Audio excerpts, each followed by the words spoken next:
বিষয়টা শুনে তোমাদের কেমন একটা উদ্ভট টাইপের লাগছে, তাই না? কিন্তু এই বিষয়টা সত্যিই হয়। প্রেম কখনো নিয়ম মানে না। সবাই আমরা জানি প্রেম কখনো নিয়ম মানে না। প্রেম বয়স দেখে না, সমাজ দেখে না, বিবাহিত নাকি অবিবাহিত সেটাও দেখে না। তাই আমরা অনেক সময় অবাক হই যখন দেখি একজন অবিবাহিত পুরুষ হঠাৎ করে একটা বিবাহিত নারীর প্রেমে পড়ে। প্রশ্ন আসে, কেন? কেন এমনটা হয়? কি এমন আছে যা একজন পুরুষকে এই অদ্ভুত সম্পর্কের দিকে টেনে নিয়ে যায়? আজ আমি তোমাদের সেই অজানা সত্যগুলি বলবো, যা হয়তো কষ্টদায়ক, হয়তো বাস্তব, কিন্তু হৃদয়ের গভীর থেকে মানুষকে ভাবিয়ে তুলবে। সত্যি ভাবনার একটা জায়গা রয়েছে। তো আমি একদম স্টেপ বাই স্টেপ তোমাদের সামনে তুলে ধরবো কেন কেন একটা অবিবাহিত পুরুষ একটা বিবাহিত নারীর প্রতি এত আকৃষ্ট হয়। তো চলো শুরু করা যাক আজকের পর্ব। প্রথম কারণ, মানসিক টান ও পরিপক্কতা। ভালো করে বুঝবে বিষয়টা। বিবাহিত নারীরা সাধারণত অনেক বেশি পরিপক্ক হন। অনেক বেশি পরিপক্ক হন কাদের তুলনায়? না, অবিবাহিত মেয়েদের তুলনায়।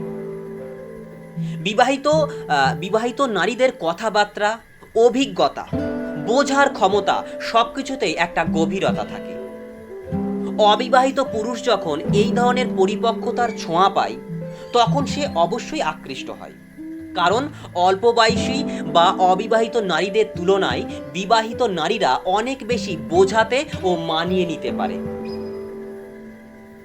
স্যাক্রিফাইস এবং কম্প্রোমাইজ, এই দুটো বিষয় কিন্তু অবিবাহিত নারীদের থেকে বিবাহিত নারীরা সবচাইতে বেশি পারে। তাই শেক্সপিয়ার বলেছেন, maturity maturity in love is more attractive than beauty itself. Maturity in love is more attractive than beauty itself. তাই একজন পুরুষ মনে করে এমন একজন নারী তার জীবনে বুঝতে পারবে, জীবনকে বুঝতে পারবে এবং সহানুভূতি দিতে পারবে। আমরা সবাই জানি যে আমার প্রিয় মানুষটা আমাকে বুঝুক, আমাকে আমার মতো করে বুঝুক। আর এই বিষয়টা কিন্তু একজন অবিবাহিত নারীর থেকে একজন বিবাহিত নারী সবচাইতে বেশি দিতে পারবে।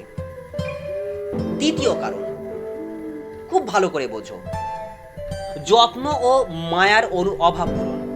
যত্ন ও মায়ার অভাব পূরণ। অনেক অবিবাহিত পুরুষের জীবনে থাকে একাকিত্ব। আছে, অনেক অবিবাহিত পুরুষের জীবনে থাকে একাকিত্ব।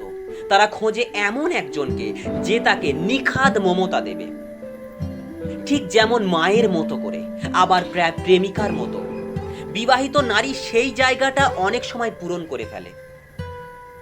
তাদের যত্নশীলতা, খেয়াল রাখা, ছোট ছোট বিষয় লক্ষ্য রাখা, এগুলো পুরুষের মনে একটা আলাদা জায়গা করে নেয়। অবিবাহিত পুরুষ মনে করে সে অবশেষে এমন একজনকে পেয়েছে যে সত্যিই তাকে গুরুত্ব দিচ্ছে, তাকে বুঝতে পারছে। তাই রবীন্দ্রনাথ বলেছেন, প্রেমের সবচেয়ে বড় ভাষা হলো যত্ন। তৃতীয় কারণ, নিষিদ্ধ জিনিসের প্রতি আকর্ষণ। মানুষের মন স্বভাবতই টানে সেই জিনিসের প্রতি যা পাওয়া কঠিন। তুমি নিজে রিয়েলাইজ করে দেখো, মানুষের মন সেই জিনিসের প্রতি আকর্ষিত হয় যেটা পাওয়া খুব কঠিন, যা সমাজে নিষিদ্ধ। বিবাহিত নারীকে ভালোবাসা মানেই ঝুঁকি নেওয়া, সমাজের চোখে রাঙানি সহ্য করা। এই ঝুঁকি অনেক পুরুষকে একেবারে আকর্ষিত করে টেনে নিয়ে যায়। কারণ নিষিদ্ধ জিনিসের মধ্যে সবসময় একটা রহস্য থাকে, আর মানুষ রহস্যের প্রতি অদ্ভুতভাবে আকৃষ্ট হয়। চতুর্থ কারণ, নিরাপত্তা ও নির্ভরযোগ্যতা। অনেক সময় অবিবাহিত পুরুষ মনে করে বিবাহিত নারী তাকে সহজে প্রতারণা করবে না। তারা সহজে প্রতারণা করবে না, কারণ সে ইতিমধ্যেই সম্পর্কের দায়িত্ব কি তা সেটা বুঝতে শিখেছে, সেটা জানে। আর এই নিরাপত্তার অনুভূতি একজন পুরুষকে টেনে নিয়ে আনে। একটা অবিবাহিত পুরুষকে এই নিরাপত্তায় তার কাছে টেনে নিয়ে আসে। সে ভাবে এখানে হয়তো ভালোবাসা থাকবে, আরো বেশি স্থায়ী, আরো বেশি বাস্তব। তাই একটা অবিবাহিত পুরুষ নারীদের প্রতি, অবিবাহিত পুরুষ বিবাহিত নারীদের প্রতি বেশি আকর্ষিত হয়। পঞ্চম কারণ, শারীরিক আকর্ষণ এবং মানসিক সংযোগ। এই পয়েন্টটাই সবচেয়ে গুরুত্বপূর্ণ, সবচেয়ে গুরুত্বপূর্ণ একটা পয়েন্ট, ভাইটাল রোল প্লে করে।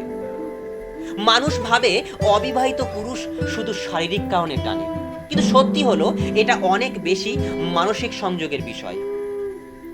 বিবাহিত নারীর চোখে থাকে অভিজ্ঞতার ছাপ, কণ্ঠে থাকে মমতা, আচরণে থাকে আত্মবিশ্বাস। এই সব কিছু মিলিয়ে অনেক পুরুষের কাছে সেটি হয়ে ওঠে অদ্ভুতভাবে আকর্ষণীয়। এবং সচরাচর আমরা এটাও দেখেছি, এটাও বুঝেছি যে একজন অবিবাহিত নারীর তুলনায় একজন বিবাহিত নারীর কিন্তু শারীরিক গঠন এবং সুন্দর পরিপক্কতা চলে আসে। সেক্ষেত্রে এই জায়গাটায় দাঁড়িয়ে কিন্তু একজন অবিবাহিত পুরুষ অবশ্যই আকর্ষিত হয়। তাই হযরত আলী রাদিয়াল্লাহু তাআলা আনহু বলেছেন, শরীরের সৌন্দর্য চোখ টানে, শরীরের সৌন্দর্য চোখ টানে, কিন্তু হৃদয়ের সৌন্দর্য আত্মাকে বেঁধে রাখে। তবে এখানে একটা বড় সত্য আছে, এই সম্পর্কগুলো খুব কম ক্ষেত্রেই সুখের সমাপ্তি পায়, খুব কম ক্ষেত্রেই। কারণ সমাজ এটাকে কখনোই মেনে নেয় না, কখনোই মেনে নেয় না, পরিবার মেনে নেয় না। আর অনেক সময় ভেতরেও জন্ম নেয় অপরাধবোধ। কারণ একজন অপরাধবোধ অবশ্যই জন্ম নেবে। একজন অবিবাহিত পুরুষ যখন অন্য একজনের স্ত্রীকে, যে বিবাহিত, তার প্রতি আকর্ষিত হচ্ছে, সেক্ষেত্রে তার মনে একটা অপরাধবোধ কাজ করবে। তাই একজন অবিবাহিত পুরুষের উচিত ভেবে দেখা, এ সম্পর্ক কি সত্যিই তার জীবনে শান্তি আনবে, নাকি কষ্ট বাড়াবে, তার সম্মানটাকে নষ্ট করে দেবে। প্রেম মানে শুধু আকর্ষণ নয়, প্রেম মানে দায়িত্ব। আর যে প্রেম দায়িত্ব মানে না, সেটা কেবলই ক্ষণস্থায়ী আগুন, এটা মনে রাখতে হবে। তো একজন অবিবাহিত পুরুষ যখন বিবাহিত নারীর প্রেমে পড়ে, তখন সেটা হয়তো তার চোখে ভালোবাসা, কিন্তু সমাজের চোখে সেটা সবসময় প্রশ্নবিদ্ধ। তাই মনে রেখো, সত্যিকারের প্রেম কখনো কারো চোখের জল দিয়ে গড়ে ওঠে না। যদি ভালোবাসো, তবে এমন কাউকে ভালোবাসো যাকে তুমি নির্দ্বিধায় নিজের বলতে পারবে, যার পাশে গিয়ে দাঁড়াতে পারবে বুক ফুলিয়ে। তোমাকে অপরাধ বোধে ভুগতে হবে না। কারণ দিনের শেষে প্রেমের সবচেয়ে বড় পরীক্ষা হলো, এটা তোমাকে শান্তি দেয় কিনা, এটা তোমাকে শান্তি দেয় কিনা, এই পরীক্ষাটাই তোমাকে দেখতে হবে। যতই তুমি ভালোবাসো, যতই তোমার হৃদয়কে নিংড়ে দাও না কেন, প্রেমের ক্ষেত্রে একটা বিষয় তোমাকে খেয়াল রাখতেই হবে, যে তোমাকে সেই প্রেম দিনের শেষে শান্তি দিচ্ছে কিনা। যদি শান্তি না দেয়, তাহলে সেই প্রেম কখনোই তোমার সফলতা এনে দিতে পারে না। আর যদি শান্তি না পাও, তাহলে সেটা প্রেম নয়, কেবলই একটা ভ্রম, কেবলই একটা ভ্রান্তি। তো কেমন লাগলো আজকের এই বিষয়টা, অবশ্যই কমেন্টে জানিও।